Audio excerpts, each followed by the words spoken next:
बहुत नरक सा निकल रहा है, बहुत कष्टमय निकल रहा है। ये बेलपत्री लेना, इस बेलपत्री के बीच वाले पत्ते पर पीला चंदन लगा लेना। कितना लगाना है? बीच वाला जो पत्ता है उस पर पीला चंदन। जब आपको लगे कि मेरा जीवन बहुत कष्टमय है, अब ये रोग, अब ये कष्ट दूर ही नहीं हो रहा, अब ये आए दिन तकलीफ पर तकलीफ बढ़ती जा रही है, आए दिन रोग बीमारी, पैसा घर में बच नहीं रहा, बहुत कष्टमय जीवन है, इसमें लगाओ पीला चंदन बेलपत्री की बीज पत्ती पर। महाराज,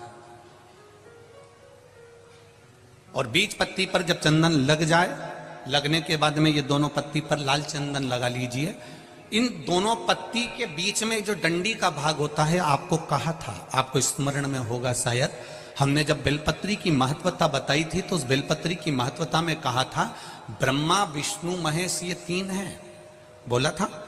बीच में ये बड़ी पत्ती से लेकर जो दो पत्तियां होती हैं, इनके बीच में जो जगह बचती है, इसमें मां पार्वती के 64 योगनियां, मां पार्वती अपनी पूर्ण सिद्धि के साथ में जितनी भी देवी के स्वरूप हैं, वो माता 64 योगनियां देवी के स्वरूप में यहां पर विराजमान होती हैं।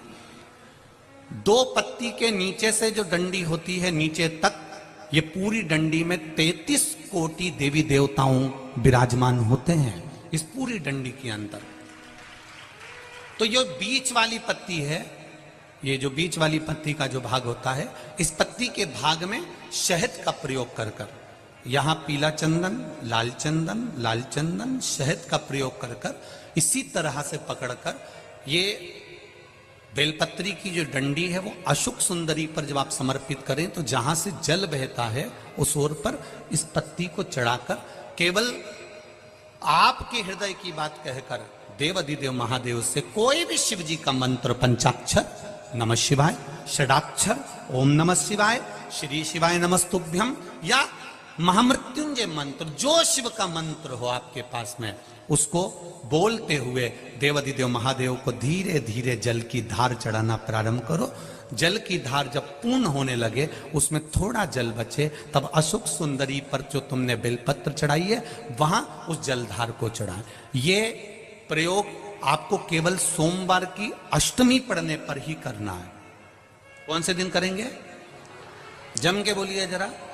सोमवार की अष्टमी पढ़ने पर यह प्रयोग करें और जल चढ़ाकर बाबा से विनती कर कर उसी बेलपत्र को वापस उठाकर कहीं जलाशय में या किसी पेड़ के नीचे विसर्जन कर दें और एक लोटा जल वहां भी चढ़ा दें। बस निवेदन कर कर आ जाइए, मेरा बाबा 3 माह के अंदर हाथ जरूर पकड़ेगा और आपको दलदल से बाहर निकाल देगा। भविष्य पुराण कर रही है। अगर घर का बुजुर्ग, घर के बूढ़े, घर के पितृ जो चले गए, सपने में दिख रहा है, और कहां दिख रहा है? आप सो रहे हैं और आपके सिर के पास आपके बुजुर्ग खड़े हैं, आपके पितृ खड़े हैं, आपके घर के वृद्ध लोग खड़े हैं, ये आपको सपने में दिख रहा है, तो समझ लेना जरूर 15 से 20 दिन के अंदर मेरे यहां कोई खुशखबरी आने वाली है, निश्चित है, कोई खुशखबरी मिलने वाली है। ये हमारे यहां भविष्य पुराण कहती है। और यदि वही पितृ, वही पूर्वज, वही घर के बूढ़े, वही बुजुर्ग हमारे पांव के पास स्वप्न में नजर आ रहे हैं कि मेरे पांव के पास बैठे हैं, समझ लेना कि घर में किसी ना किसी को एक बड़ी बीमारी जरूर घेरने वाली है, कोई रोग आने वाला। और वही पितृ, वही पूर्वज,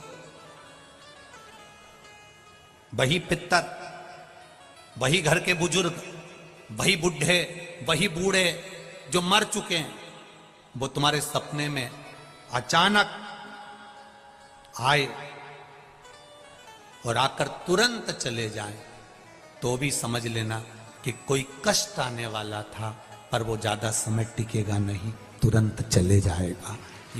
वो सपने में आपको नजर आ रहे हैं और लगता है कि हमारे घर की दीवार पर बैठे हैं या पेड़ पर बैठे हैं या वृक्ष पर बैठे हैं, स्वप्न में आप उनको ऊपर बैठा हुआ देख रहे हो, तो समझ लेना कि कहीं ना कहीं हमारे बच्चों की तरक्की का योग बन गया है और बच्चों का या तो विवाह होगा या उसकी नौकरी लगेगी या तो तरक्की हो रही है, या विवाह होगा, या नौकरी लगेगी, निश्चित है। ये भविष्य पुराण का। शिव जी को चढ़ने वाली सारी वस्तुएं झूठी हैं। मेरे भोलेनाथ जी कहते हैं, तुमने दूध चढ़ाया, वो भी गाय के बछड़े का झूठा है। फूल चढ़ाया, वो भौरे का झूठा है। मीठे का भोग लगाया, वो चीटी चीटा मक्खी का झूठा है।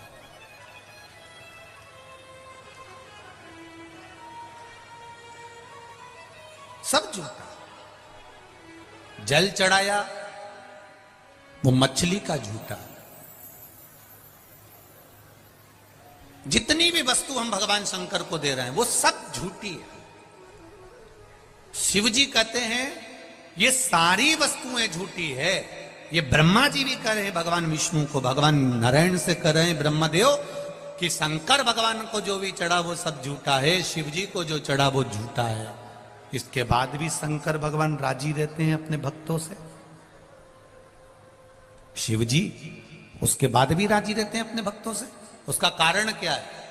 शिव महापुराण कहती है उसका केवल एक कारण है। शंकर भगवान ने ब्रह्मा जी से कहा, ब्रह्मदेव तुम कहते हो कि मुझे चढ़ी हुई सारी वस्तु झूठी है, पर एक बात शंकर भगवान ने ब्रह्मा जी से कह दिया, जल झूठा है, दूध झूठा है, फूल झूठा है, मिष्ठान झूठा है, मैं मानता हूं सब झूठा है, पर जो मुझे चढ़ाने आया है उसका दिल सच्चा है। जो मुझे समर्पित करने आया है उसका आत्मा, उसका मन, उसका चित्त सच्चा। लगाते समय ये 2 उंगली का प्रयोग करने के बाद आखिरी उंगली नीचे क्यों खींची जाती है? तुम तो मंदिर में गए, चंदन लिया, 3 उंगली खींच कर आ गए। उसको समझो कि उसका कारण क्या है। 2 उंगलियां खींचने के बाद 1 उंगली का चंदन नीचे जब तीसरी उंगली से आता है तो हम नीचे, कितने भी नीचे अगर खड्डे में भी जा रहे हैं और कर्जे में भी जा रहे हैं, नीचे की उंगली अगर हमने बाद में लगाई है तो हमें ऊपर उन्नति की सीढ़ी पर महादेव चढ़ा ही देता है। ये निश्चितता है त्रिपुंड लगाने की। ये त्रिपुंड लगाने की निश्चितता है हमारी। कर्जे में हो गए, बहुत कर्जा है, बहुत कष्ट है, कर्जा कैसे चुकेगा, कर्जा कैसे चुकेगा? हमने ये पूजन कराई, हमने वो कराया, हमने वो कराया, हम महाराज के पास गए, हम वहां कॉलेज पहुंच गए, हमने वहां पहुंच गए। कोई कहता तुम्हारा घर बंधा है, कोई कहता तुम्हारी दुकान बंदी है, कोई कहता कोई भूत लग गए, कोई कहता ये लग गए। कुछ नहीं लगा, ये कर्म की गति है, कर्म की गति। ये मेरे भाई लोग बैठे हैं, इनको मालूम होगा, एक ऐसी सील आती है, सील, ऐसी मोहर, उसमें उल्टा लिखा होता है, पर कॉपी पे ठोको तो सीधा दिखता है। उसी तरह महादेव के मंदिर में जब जाओ कुछ चीजें बड़ी विचित्र होती है। शंकर जी के मंदिर में पलट कर देखना, शिव जी के